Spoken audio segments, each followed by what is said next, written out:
It's been nearly 2 weeks since the Trump administration declared the end of the ISIS caliphate, the Islamic State that spanned an area in Syria and Iraq the size of England.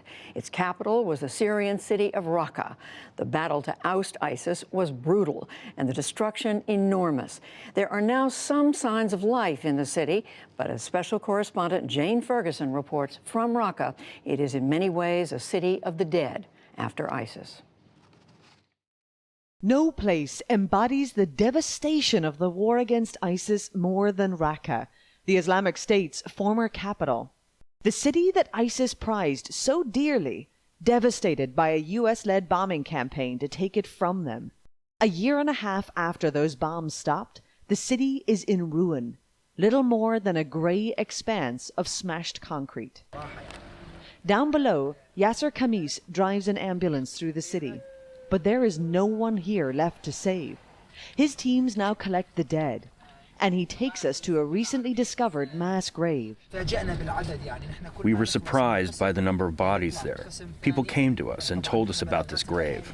This land is agricultural land. It belongs to people and the owners want it back. So we are removing the bodies. This quiet, tree-lined field became a grave for more than 400, Khamis tells us. It's a last resting place for both ISIS fighters and their victims. Here, they lay together, side by side in death. The people who were beheaded in the city were brought here. ISIS didn't allow the families to know where they buried them because they said they were spies and agents. After so long in the ground, it's hard enough to tell woman from man, man from child, let alone innocent from guilty. In the end, that all fades alongside the bodies, leaving just small piles of bone. Even the bodies of the fighters, we bury them with proper rites. We don't see any difference. Our work is humanitarian. It's bigger than saying this is a fighter and this is a civilian. Back in the city, teams are still pulling more bodies from the ruins of buildings destroyed by the airstrikes. In this building, a family says a loved one is still buried. These men wrestle lumps of concrete and steel to find whatever remains of the people who were at home when the bombs hit. Their tools no more advanced than what you might find in a garden shed. More than 4,000 bodies of ISIS fighters and civilians have been discovered in the city, they tell us.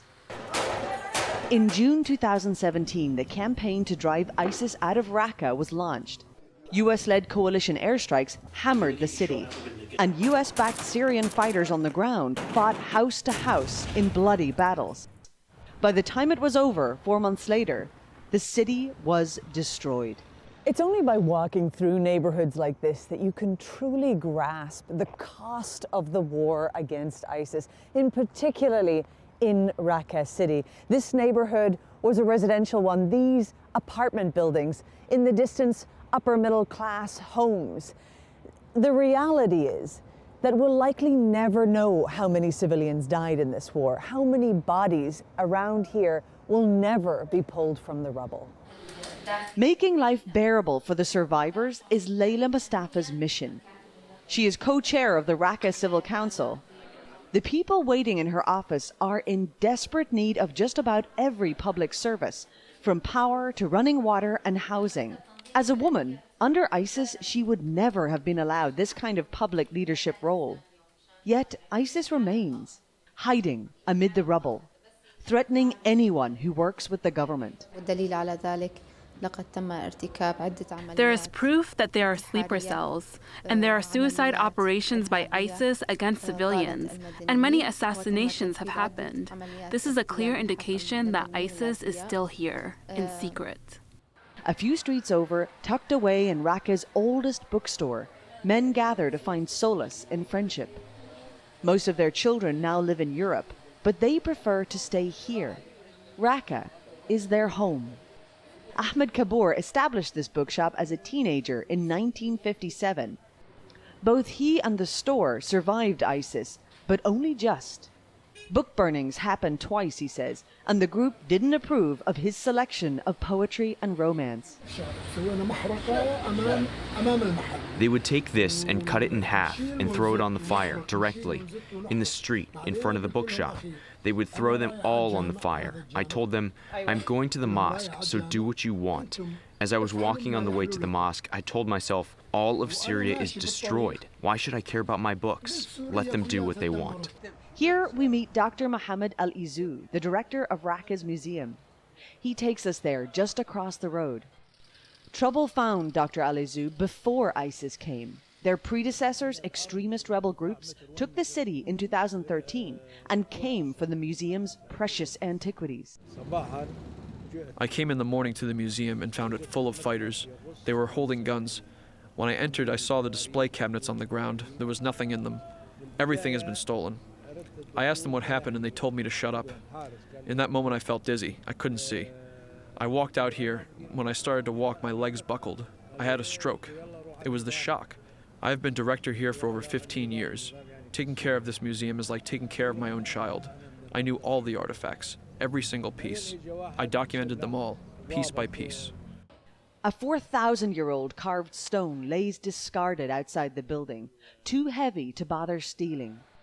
Inside, the building is just a shell. Holes in the walls where display cabinets were once filled with ancient gold coins, statues, and pottery. This is my life's work. I wrote 6,000 pieces. When I was in a town near here, they were selling the stolen tablets. I had written the number on the tablet. When I saw it, I couldn't believe it. I asked them, where is this from? And they said Raqqa. I asked where in Raqqa, and they told me to leave. They had a gun. Once ISIS came, they destroyed the little that remained, smashing the faces from carvings and turning the museum into a fast food kebab restaurant. They couldn't pry the mosaics off the walls. So they remain, damaged, but still beautiful. Dr. Izou insists on taking us upstairs, limping slowly so he can show us all that is left there. The remnants of decades of painstaking archaeological digs thrown down like garbage. Daesh broken all. ISIS destroyed this. داعش يدمروا هيك. دمروا هيك. وهيدي قديمة؟ قديم كله هذا. كم؟ هذا 4,000 سنة. 4,000 years old. Yes. They were pots. Yes. Second millennium BC. Second millennium BC. Yes. Just filled up here. Someone has just gathered them up and put them in this All broken. old sarcophagus. ISIS made it a trademark to try to erase any history that came before them. Like the rest of this city, there is now so little left to restore. Yet, life here endures. Every day, falafel is fried, bread is baked, and children play in the park, a spark of hope and color against the dull gray rubble this war left behind. But many of the city's people are still in refugee camps outside. The destruction here is too great to sustain them. The city, too damaged to heal just yet. For the PBS NewsHour, I'm Jane Ferguson in Raqqa, Syria.